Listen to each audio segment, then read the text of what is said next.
A very good morning to all of you. प्यारे बच्चों, देखिए केमिस्ट्री एक ऐसा सब्जेक्ट है साइंस साइड से जो बच्चों को लगता है कि बहुत कठिन है, बहुत हार्ड सब्जेक्ट है।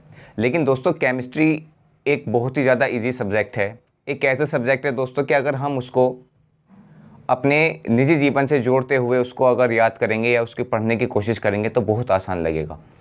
जैसे कि हम निजी ज़िंदगी में देखते हैं दोस्तों, हम खाना खाते हैं, बहुत सारी चीज़ क्या खाना खा लेते हैं, फल भी खाते हैं, रोटी खाते हैं, दूध पीते हैं, सब कुछ खाते हैं और वो क्या हमारे पेट में चला जाता है। पेट में जाने के बाद में मल के रूप में वो क्या बाहर निकलता है। तो दोस्तों वो क्या हुआ, हमने खाया तो सेफ था लेकिन मल के रूप में बाहर निकला। उसका मतलब क्या कि हमारे पेट के अंदर कुछ केमिकल रिएक्शन हुई।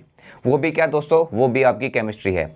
जैसे कि आप देखते हैं क्या आपने दूध लिया और दूध को दही बनाने के लिए उसमें क्या करा, जमाने के लिए रख दिया। तो क्या हुआ दोस्तों, उसमें कुछ केमिकल रिएक्शन ऐसी हुई। आप कभी सोचें कि केमिकल रिएक्शन ऐसी कैसी हुई कि वो दूध जो था उसने अपनी भौतिक अवस्था बदल दी और वो दही के रूप में बन गया। दोस्तों केमिस्ट्री की एक खासियत ये भी है कि अगर एक बार रिएक्शन हो जाती है तो उसको भौतिक अवस्था चेंज हो जाती है, लेकिन वापस अगर उसको भौतिक रूप को दोबारा से चेंज किया जाए तो वापस वो दूध नहीं बन सकता। तो दोस्तों 10th क्लास की जो हमारे यहाँ चैनल पर कोर्स चल रहा है उसमें एक सब्जेक्ट आपका केमिस्ट्री भी है, जिसमें आपका केमिस्ट्री का पहला चैप्टर है रासायनिक अभिक्रिया एवं समीकरण। रासायनिक अभिक्रिया दोस्तों, इस तरह से हम आपको रासायनिक अभिक्रियाएं सिखाएंगे कि आप क्या होगा, क्या आप उंगलियों पर होंगे आपकी, वो आप बिल्कुल आसानी से उनको कर पाएंगे। अगर हम डेफिनेशन की बात करें रासायनिक अभिक्रिया की, चैप्टर का पहला है, शुरुआत है, तो रासायनिक अभिक्रिया के बारे में हमें क्या पता होना चाहिए।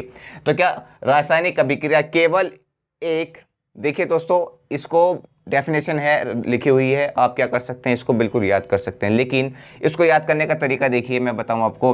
CaCO3 एक कोई हमने पदार्थ ले लिया, CaO प्लस O2, CaCO2 में ये निकल गया।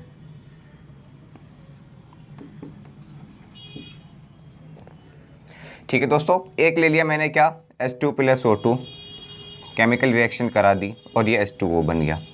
तो दोस्तों देखिए केवल एक CaCO3, केवल एक या एक से अधिक, इसको आपको ध्यान में रखना है। केवल एक या एक से अधिक पदार्थ, केवल एक या एक से अधिक पदार्थ, जब एक या एक से अधिक नए गुणधर्म वाले पदार्थ का निर्माण करते हैं तो इसको केमिकल यानी कि रासायनिक अभिक्रिया कहते हैं। ठीक है दोस्तों, क्या केवल एक की अगर बात करें तो CaCO3 हो गया।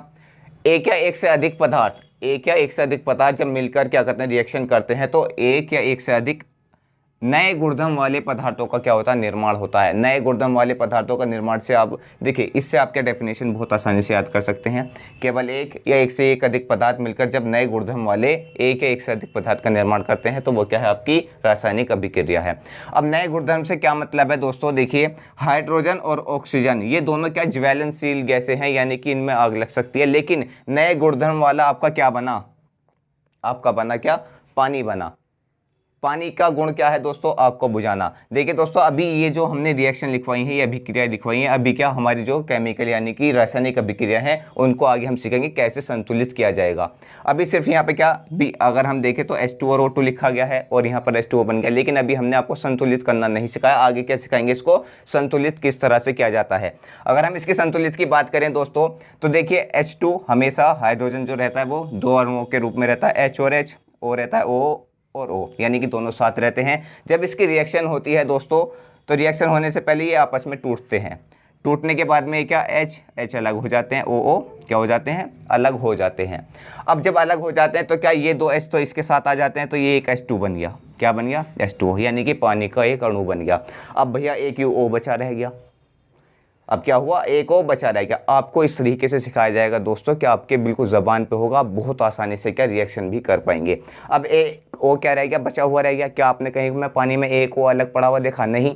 तो यानी कि अब एक O के लिए क्या चाहिए, इसके साथ में 2H और आ जाते हैं। क्या आ जाते हैं, 2H और आ जाते हैं। यानी कि अब क्या चाहिए, 2H थे तो इसके साथ चले गए वो, तो अब एक O रह गया, तो एक O के लिए 2H और चाहिए। तो इसका मतलब यहाँ पे क्या होता है, 2H बनते हैं, यानी कि 2H2 प्लस O2 के साथ रिएक्शन होती है।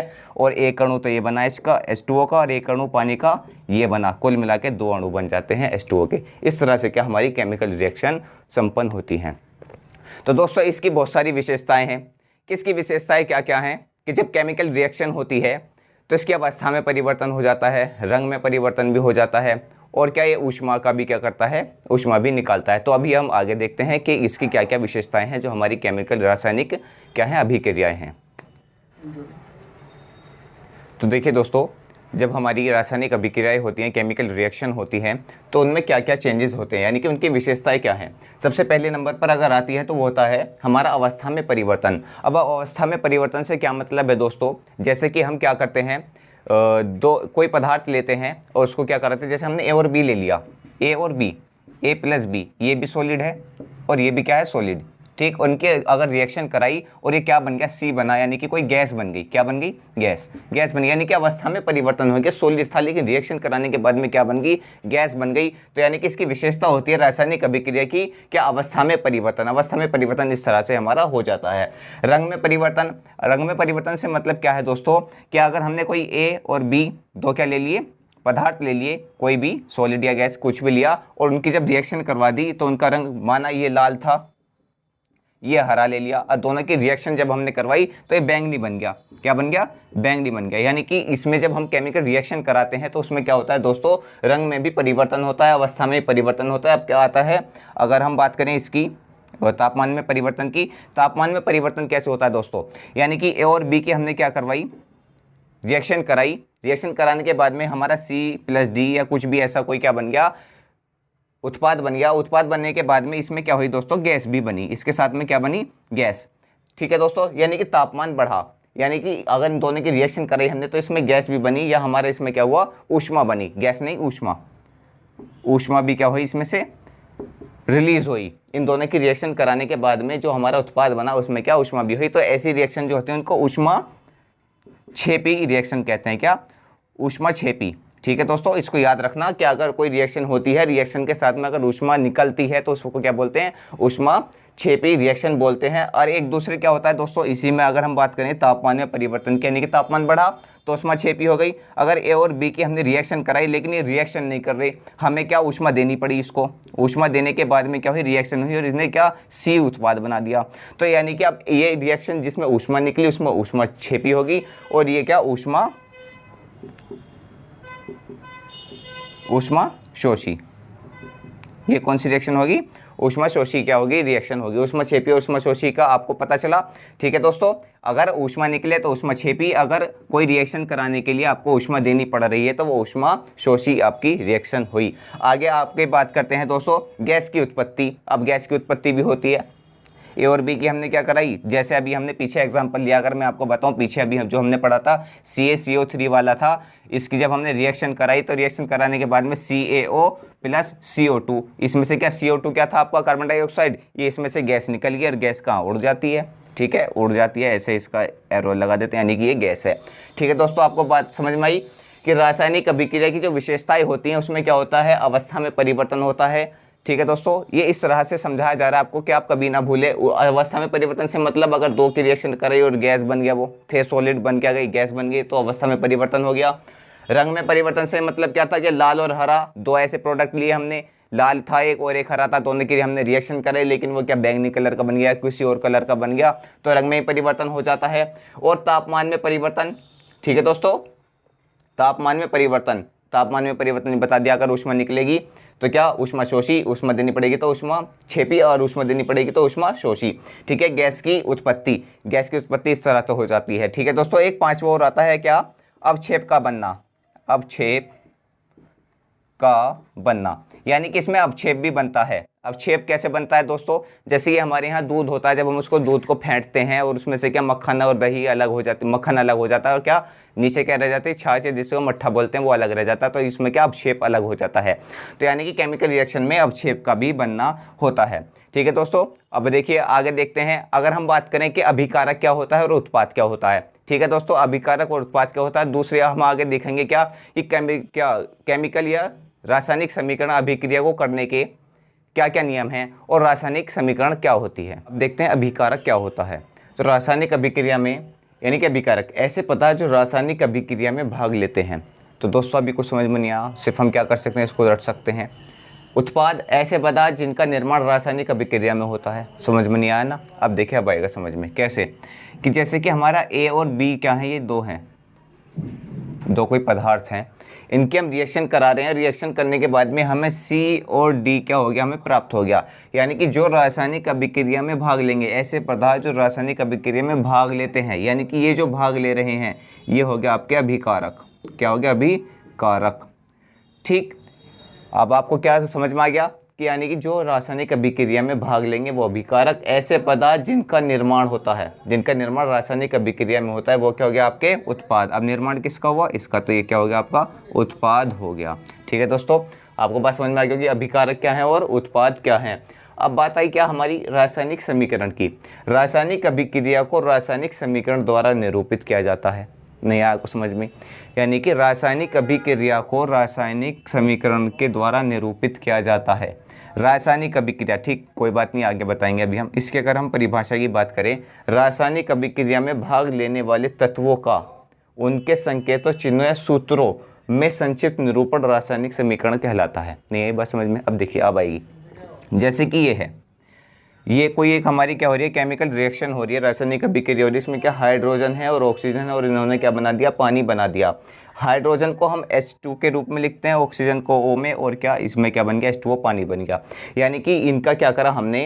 रासायनिक अभिक्रिया को रासायनिक समीकरण द्वारा निरूपित किया जाता है। यानी कि रासायनिक अभिक्रिया में जो भाग लेने वाले तत्व हैं, क्या कि किन किन तत्व ने भाग लिया? हाइड्रोजन ने और ऑक्सीजन ने भाग लिया। तो हाइड्रोजन, उनको संकेतों और चिन्हों के रूप में जो हमने निरूपित किया वो रासायनिक समीकरण बन गई। तो केस में करा हमने हाइड्रोजन को H2O और ऑक्सीजन को O2 में लिख दिया। यानी कि इनों को क्या करा हमने? उनको नाम ना लिखकर हमने उनके सूत्रों का, संकेतों का यूज़ करा। तो वो क्या होगी? हमारी रासायनिक समीकरण होगी। अब ये है हमारी रासायनिक समीकरण। ठीक है, तो इसमें क्या 2H2O + O2 और क्या जल बना दिया 2H2O। हम इसको देखकर भी हमें क्या पता चला कि H2O2 क्या है? ये ऑक्सीजन है। अगर हम इतना बड़ा लिखेंगे संक्षिप्त रूप, इसमें हमने क्या लिखा? संक्षिप्त रूप में निरूपण। संक्षिप्त का मतलब होता है छोटा करके लिखना। हाइड्रोजन देखो कितना बड़ा लिखा, ऑक्सीजन कितना बड़ा लिखा गया। हमने क्या करा? हाइड्रोजन को H2 लिख दिया और ऑक्सीजन को O2 लिख दिया। तो यानी कि क्या रासायनिक अभिक्रिया को संक्षिप्त रूप में लिखना क्या हो गया? उसका रासायनिक समीकरण होगी। अब रासायनिक समीकरण भी दोस्तों किस तरह से लिखी जाती है? ये भौतिक रूप में भी लिखी जाती है। क्या होता है? इसके भौतिक रूप होते हैं। यानी कि रासायनिक समीकरण में जो तत्व भाग लेते हैं उनको भौतिक रूपों में भी क्या लिखा जाता है। जैसे कि अगर हम बात करें, मैं इसको रफ कर देता हूँ, चलो आगे लिखते हैं हम कि भौतिक रूप क्या होते हैं। जैसे कि अगर हमें लिखना है क्या? लिक्विड है, द्रव्य। देखो दोस्तों, बच्चे क्या आप स्क्रीनशॉट ले सकते हैं या पीछे बैक करके देख सकते हैं। बच्चे क्या करते हैं? द्रव और द्रव्य में बच्चे कंफ्यूज हो जाते हैं। द्रव और द्रव्य। द्रव्य दोस्तों, इस द्रव्य की ही 3 अवस्थाएं होती हैं। एक होता है ठोस, एक होता है द्रव, एक होता है क्या आपका? गैस। क्या होता है? गैस। यानी कि द्रव्य की ही 3 अवस्थाएं होती हैं। द्रव्य क्या है? द्रव्य की ही अवस्था है। तो यानी कि इनको भौतिक रूप में, अगर रासायनिक समीकरण है आपकी, तो रासायनिक समीकरण के भौतिक अवस्था के रूप में क्या लिखा जाता है? कैसे लिखा जाता है? अगर कहीं पर आपको क्या लिखा गया? सॉलिड है कोई चीज़, ठोस है, तो उसको S के रूप में लिखेंगे। अब हाइड्रोजन गैस है तो गैस को लिखेंगे हम G लिख देते हैं। आपने ब्रैकेट में छोटा सा लिखा हुआ देखा होगा कि वहाँ पर G लिखा रहता है। द्रव्य होता है लिक्विड, तो इसको L लिख देते हैं। ठीक है दोस्तों, एक होता है आपका क्या? AQ लिखा रहता है। ठीक है, ये क्या होता है आपका? विलयन होता है कि क्या जलीय विलयन को लिख देते हैं हम AQ के रूप में लिख देते हैं। तो इस तरह से क्या इनको क्या इनके भौतिक अवस्था के रूप में भी इनको निरूपित किया जाता है। अब देखिए दोस्तों, अब आगे हम पढ़ेंगे इसके रूल होते हैं। क्या रूल होते हैं? रासायनिक समीकरण के भी रूल होते हैं, वो मैं और आपको बताता चलूँ।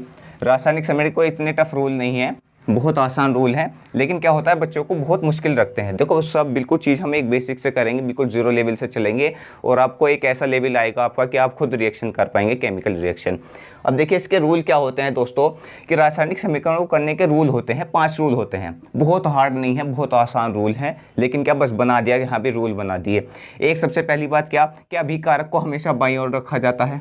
अभिकारक जो मैंने अभी बताया, पीछे भी बताया कि अभिकारक क्या, अभिकारक यानी कि जो क्या रासायनिक अभिक्रिया में भाग लेगा वो अभिकारक है। ठीक, उसको कहाँ बाईं ओर रखा जाता है। और उत्पाद, ये तो अभिकारक हो गया, अभिकारक। पहला रूल, अभिकारक को बाईं ओर रखा जाएगा, उत्पाद को कहाँ रखा जाएगा? दाईं ओर रखा जाएगा, ये उत्पाद। ठीक है, ये बाईं ओर बायां, बाईं, ये दाईं ओर दायां, लिख दिया हमने, ठीक है।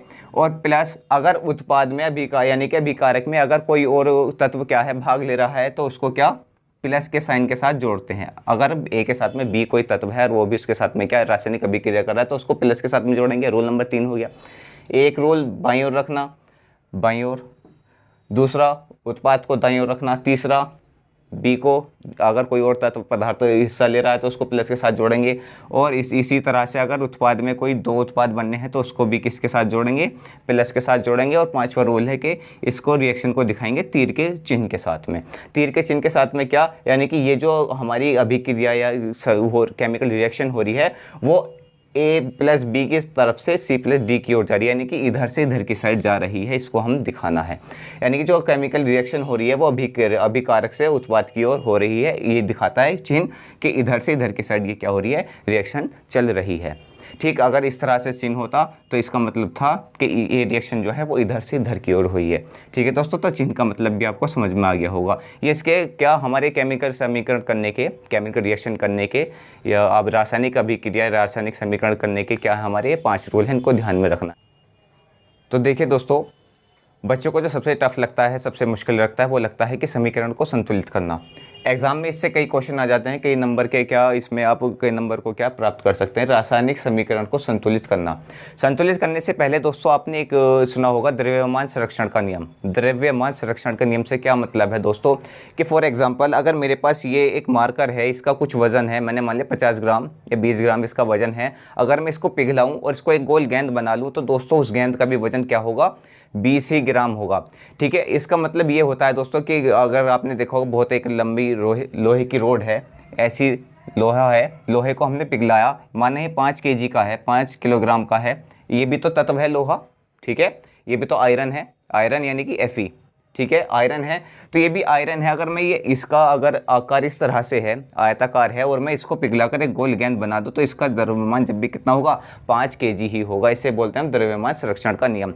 यानी कि Fe यानी कि आयरन भी एक तत्व है, लोहा है, पदार्थ है। इसी तरह से दोस्तों ये भी पदार्थ है। ये जिंक है आपका, Zn जिंक है। इसकी अगर हम रिएक्शन H2SO4 में कराएंगे और कुछ भी प्रोडक्ट बनता है तो दोनों जो भी हमारे अभिकारक है और उत्पाद जो बना, दोनों का वजन क्या होगा, द्रव्यमान क्या होगा, सेम होगा। तो यहाँ पर ये भी आपका क्या नियम चलता है। तो इसको देखने के लिए बहुत आसान तरीका है समीकरण को क्या करना, संतुलित करना। ये आपको पता है लेफ्ट हैंड साइड होती है, LHS होती है, ये होती है आपकी क्या, राइट हैंड साइड। आप देख सकते हैं सीधा हाथ मेरा ये है तो इधर जा रहा है तो राइट हैंड साइड हो गई, ये उल्टा है तो लेफ्ट हैंड साइड हो गई हमारी। इसमें आपको क्या देखना है, मैंने बताया द्रव्यमान संरक्षण का नियम। अब इसमें देखिए Zn कितना है मुझे बताइए, 1 Zn है। ठीक है, 1 Zn है।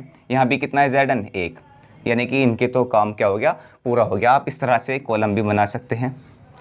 ठीक है, कॉलम बना के क्या आप लिख सकते हैं, कितने प्रोडक्ट हैं, Zn लिख दिया। 1 Zn अभिकारक बोलते हैं जिसको, भाई अभिकारक इधर ले रहे हैं हम लेफ्ट हैंड साइड का तो अभिकारक, या आप LHS लिख दें, आपकी मर्जी है, जो आपको अच्छा लगे आप उस तरह से क्या कर सकते हैं। ये उत्पाद हो गया, उत्पाद। राइट हैंड साइड पे क्या लिखा हुआ, उत्पाद। Zn1 तो इसमें भी क्या, दोनों की इक्वलिटी बराबर है, इसका तो काम पूरा। ठीक है, यानी कि ये पूरा है। अब दूसरे नंबर पर आप क्या साइन लगाते चाहें, चिन्ह अपने जिससे आसानी हो। H2 कितने हैं, 2 हैं H। अब आप लिखेंगे H कितने यहाँ पर, लेफ्ट हैंड साइड में कितने हैं, 2, तो 2, और राइट हैंड साइड में भी कितने हैं, 2। यानी कि ये पूरा हो गया, ये हमारा पूरा हो गया। दोनों साइड अभी तक पूरी चल रही है। अब आए तीसरा SO4, ये S और O अलग नहीं है, SO4। ठीक है, SO4 कितना है, SO4 यानी कि 4 है, SO4 4। ठीक है, S और 4। ठीक है, ऑक्सीजन के 4 हैं और S का 1 है। SO4 कितने, 4। यहाँ भी क्या, S1 और 4 1। ठीक है, तो हम क्या S सल्फर अलग लिख सकते हैं, 1 1, और वो कितने, 4 4। अब इसमें आपने क्या देखा कि दोनों साइड में क्या बराबर है, हर एक क्या तत्व क्या है हमारा, एलिमेंट क्या इसमें बराबर है, तो हम इसको बोल सकते हैं संतुलित है, संतुलित। ये हमारी इक्वेशन कैसी है, संतुलित। ठीक है, ये इक्वेशन यानी कि रासायनिक समीकरण हो गई। ये रासायनिक अभिक्रिया हुई है, लेकिन क्या रासायनिक समीकरण के रूप में इसको लिखा गया। समीकरण का रूप क्या, तत्वों के सूत्रों के रूप में हमने इसको लिख दिया संक्षिप्त रूप में करके। अब हम इतना बड़ा लिखते हैं, Zn लिखते हैं, H2SO4 का नाम पूरा लिखते हैं, तो इससे बड़ी हमने क्या करा, समीकरण यानी कि सूत्र के रूप में लिख के इसको छोटा बना लिया, तो ये संतुलित हो गई। अब इस वाली पे आ जाओ, दूसरी वाली पे Mg1 है, LHS साइड। ठीक है, Mg, और ये LHS हो गई आपकी, ये हो गया आपकी क्या RHS। ठीक है, Mg की बात करेंगे, Mg एक, दोनों साइड में एक एक है, LHS में भी कितना एक और RHS में भी कितना है आपका एक, दोनों एक एक हो गया। अब आई बात O2 की, O2 यानी कि ऑक्सीजन कितना है, यहाँ पर तो 2 है और यहाँ कितना है 1, तो ये तो गड़बड़ी होगी। Mg तो पूरा इक्वल आ गया, Mg को तो हम छेड़ने के नहीं दोनों साइड से, लेकिन यहाँ O2 है, यहाँ तो 2 है और यहाँ कितना है 1। अब जहाँ पर 1 है वहाँ 2 बनाना पड़ेगा। अब सबसे मेन बात दोस्तों, ये आपका एक पूरा क्या बना हुआ है, ये पदार्थ बना हुआ है। ठीक है, इसको भौतिक अवस्था में कैसे लिखते हैं दोस्तों, कि भौतिक अवस्था के रूप में ऐसे लिखते हैं, ये आपका क्या सॉलिड बन गया, तो इस तरह से इसको ऐसे लिख देंगे। ठीक है, सॉलिड बन गया, ये क्या आपका ये सॉलिड है Mg, O2 क्या है गैस है, तो इस तरह से इनको भौतिक अवस्था के रूप में भी दर्शा सकते हैं, इनको भी ऐसे ही दर्शा सकते हैं। ठीक है, तो अब क्या O2 2 लेकिन यहाँ पर 1 है, लेकिन जब हमारा ये प्रोडक्ट बन गया, पूरा उत्पाद बन गया, अब हम इसमें ऐसे नहीं करने के O2 यहाँ लिख देंगे, नहीं, अब ये पूरा ब्रैकेट के बाहर ही हमें 2 से गुणा करनी पड़ेगी। अब ये O2 हो गया, जब 2 की गुणा अंदर होगी तो Mg भी 2 हो गया और O2 भी कितना हो गया 2 हो गया। लेकिन अब इसने क्या इसका क्रम बिगाड़ दिया, इसने क्रम O2 तो 2 हो गए, 2 से गुणा कर दी, O2 तो 2 हो गए, ये तो संतुलित हो गया, लेकिन इसमें क्रम किसका बिगड़ गया, Mg का क्रम बिगड़ गया, यानी कि Mg भी अब 2 हो गए, तो यहाँ पर अब हमें Mg को भी 2 करना पड़ेगा, तो 2 Mg। ठीक, तो यहाँ भी 2 Mg हो गए और यहाँ भी 2 Mg हो गए। क्यों, क्योंकि हमें इसमें अगर O2 बनाना है तो O2 में इसमें MgO में बाहर ही 2 से गुणा करनी पड़ेगी, जब ही हमारा क्या होगा ये पूरा संतुलित में आएगा। ऐसे हम 2 से अलग से गुणा नहीं कर सकते। अगर प्लस का साइन है बीच में लगा हुआ तो फिर तो हम कहीं भी 2 की गुणा कर सकते हैं, लेकिन अगर ऐसे प्रोडक्ट बना हुआ तो उसके बाहर ही ब्रैकेट के बाहर ही गुणा होगी, हमेशा कहाँ गुणा होगी, ब्रैकेट के बाहर गुणा होगी। तो अगर O2 2 बने तो Mg भी 2 हो गए, तो इस वजह से हमें इस Mg को भी 2 करना पड़ा। अब इसको संतुलित करना है बच्चों। ठीक है, LHS है ये आपकी RHS है। इसमें बहुत दिक्कत होती है, लेकिन इतनी बड़ी दिक्कत वाली बात नहीं, बहुत आसानी से अगर आपको लेफ्ट हैंड साइड और राइट हैंड साइड पता है और आपको पता है किस तरह से आपको क्या करना है, बैलेंस करना है। भाई Fe3 है तो यहाँ पर 3 कर दो, Fe का काम क्या हो गया, पूरा हो गया, बना लो टेबल, Fe हो गया। ठीक, LHS लिख दो, यहाँ लिख दो आप क्या RHS। ठीक, Fe 3 हो गए, 3 हो गए Fe। H2, अब यहाँ पे H2 है, H2 भी पूरे हैं, H की क्या होगी 2। ठीक है, H2 2H हो गए, यहाँ भी 2H हो गए। अब O 1 है, लेकिन यहाँ कितने हैं, यहाँ है भाई आपके कितने 4 O हैं। कितने O हैं 4 O कितना है आपके, यहाँ तो कितना है 1, लेफ्ट हैंड साइड पे 1 है और यहाँ कितने हैं 4। अब यहाँ देखो इन दोनों को संतुलित करने के लिए यहाँ पे अब हमें क्या करना पड़ेगा, O को 4 करना पड़ेगा, तो यहाँ पे O इस वाले O में हमें 4 से गुणा करनी पड़ेगी, तो इसके बाहर होगी गुणा। ठीक है, कहाँ होगी, H2 के बाहर गुणा होगी। तो अब क्या 4 तो O हो गए, ये हो गए आपके 4 O, लेकिन क्या 4 2 में क्या होगी, इसकी गुणा होगी, H2 कितने हो गए, H2 में भी यहाँ पे 4 की गुणा होगी, यानी कि 8 हो गया आपके H2। अब H2 को 8 बनाना पड़ेगा हमें, तो यहाँ पे हमें 4H से गुणा करनी पड़ेगी। नहीं आई बात समझ में, 3 Fe था तो 3 से गुणा कर दी, H2 बराबर थे, लेकिन O4 चाहिए थे, तो O4 करने के लिए हमें 4 से गुणा करनी पड़ी, तो 4 O हो गए, 4 O हो गए, लेकिन क्या यहाँ पर 8 H2 हो गए, यानी कि 8 H हो गए हाइड्रोजन, H2 नहीं, हाइड्रोजन कितने हो गए 8 हो गए, 4 दूनी 8, तो इस वजह से हमने 4 दूनी 8, इसमें भी हमें 4 से गुणा करनी पड़ी। लेफ्ट हैंड साइड और राइट हैंड साइड लिखकर आप इस तरह से बिल्कुल आप देखिए, एक भी कहीं भी असंतुलित नहीं है। ठीक है, यहाँ भी क्या हो गया आपके 4 से, इसमें भी आपकी गुणा हुई, 3 Fe, 4 दूनी 8H, 4 दूनी 8H, 4 O और 4 O यानी कि ऑक्सीजन। इस तरह से आप क्या कर सकते हैं दोस्तों, समीकरण को क्या रासायनिक केमिकल रिएक्शन आप बहुत आसानी से कर सकते हैं और संतुलित उसको कर सकते हैं। आगे हम पढ़ेंगे दोस्तों इनके प्रकार। ठीक है, नेक्स्ट वीडियो में हम आपको बताते हैं और एक बहुत ही अच्छा निजी जीवन से जोड़ते हुए आपको इसके एग्जाम्पल के साथ में आपको पढ़ाएंगे। दोस्तों पूरा सिलेबस होने के बाद में आप देखेंगे कि आप खुद रिएक्शन कर पा रहे हैं पूरा चैप्टर होने के बाद में, और इसके 5 चैप्टर हैं पूरे बहुत आसानी के साथ में हम आपको निजी ज़िंदगी से जोड़ते हुए कराएंगे। जब तक के लिए हमारे साथ बने रहिए, दोस्तों के साथ क्या करें, शेयर करें, लाइक करें, सब्सक्राइब करें। Thank you, thanks for listening to me patiently.